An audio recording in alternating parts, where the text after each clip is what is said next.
সবাইকে শুভ বিকালের অনেক অনেক শুভেচ্ছা রইল। এটা হচ্ছে আমার ছোট্ট মেয়ে, দেখো বড়শি নিয়ে এসছে মাছ ধরতে, কিন্তু ও জানেই না ওর বড়শিতে বড়শি নেই, কিন্তু ও মাছ ধরতে এসছে। এখানে বিলে মাছ আছে, অনেক ধরনেরই মাছ আছে, দেশি মাছ, কিন্তু এখন তো বিল থেকে মাছ পাওয়া যায় না, কিন্তু এই পুকুর থেকে মাছ পাওয়া যায়। পুকুরে অনেক মাছ আছে। এটা হচ্ছে ছোট্ট একটা কুড়ে, মানে এই বিলে একটা দাদা মাছ ধরতো, তা সেখান থেকে মাছ ধরতো, যার জন্য এইখানে কুড়েটা বানানো হয়েছে। এই পুকুরে আছে অনেক মাছ, তো আমরা একটু আসলাম বিকালবেলায় এদিকটাই ঘুরতে, যার জন্য ভাবলাম তোমাদের সঙ্গেও আমি ভিডিওটা শেয়ার করি। তোমরা তো এখন আমার পরিবারেরই একজন, তো পরিবারের একজনের সঙ্গে শেয়ার না করলে ভালো লাগে? এত সুন্দর একটা ভিউ, দেখো সূর্যটা দেখো, জাস্ট এখন অস্ত্র যাবে, কত সুন্দর লাগছে। আর এখানে যে যার মতো এরা দুষ্টুমি করছে বাচ্চারা, এখানে কিন্তু অনেকেই এসছি। দেখা আমি যাচ্ছি।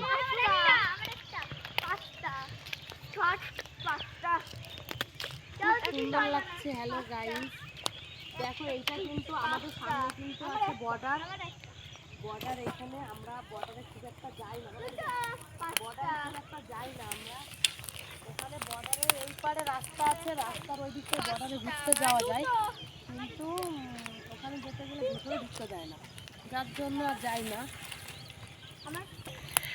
এখানে আবার নতুন করে মানে জল শুকিয়ে গেলে এখানে ধান লাগানো হবে, তার জন্য সবাই প্রিপারেশন নিচ্ছে। ওইখানে দূরে দেখো জমিটাও পরিষ্কার করা হচ্ছে, আর ওখানে কিন্তু ছোট ছোট ধান গাছ, মানে যেটা বলে ধানের বীজ দেওয়া হয়েছে, ওখানে ছোট চারা হবে, সেটা লাগানো হবে এই জমিতে। আর ওই যে সামনে যে ইটা দেখতে পাচ্ছ তোমরা, রাস্তা, আর এই যে ক্যাম্প, এটা কিন্তু পুলিশ ক্যাম্প, বর্ডার আছে আমাদের বাড়ির সামনেটায়। দেখো এখানে ধান লাগানো হবে যখন। আর ওই দূরে দেখো কত সুন্দর সরিষার ক্ষেত দেখা যাচ্ছে, কিন্তু এখানে জল, তাই ওখানে যেতে পারছি না আমরা। এখানে অনেকটা এরিয়া নিয়ে কিন্তু আমাদের এই সামনের বিলটা, দেখো গাইজ কত সুন্দর লাগছে ভিউটা। আর এই যে যে কলা বাগানের পুকুরটা আছে, এটা হচ্ছে আমাদের বাড়ি। দেখো গাইস কেমন লাগছে কমেন্টে অবশ্যই জানিও।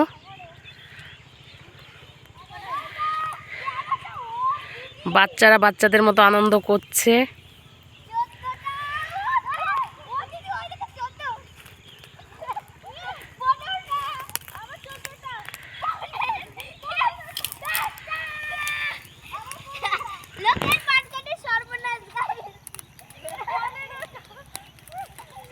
ওইদিকে কিন্তু এরা সবাই খেলছে বড়রা, ওইদিকে কিন্তু আমার ছোট্ট মেয়ে কিন্তু ও ভাবছে ওইখানে বড়শি লাগানো আছে ছিপটাতে, ও মাছ ধরার চেষ্টা করছে, কিন্তু ওখানে বড়শি নেই, শুধু সুতো আর ছিপ লাগানো আছে।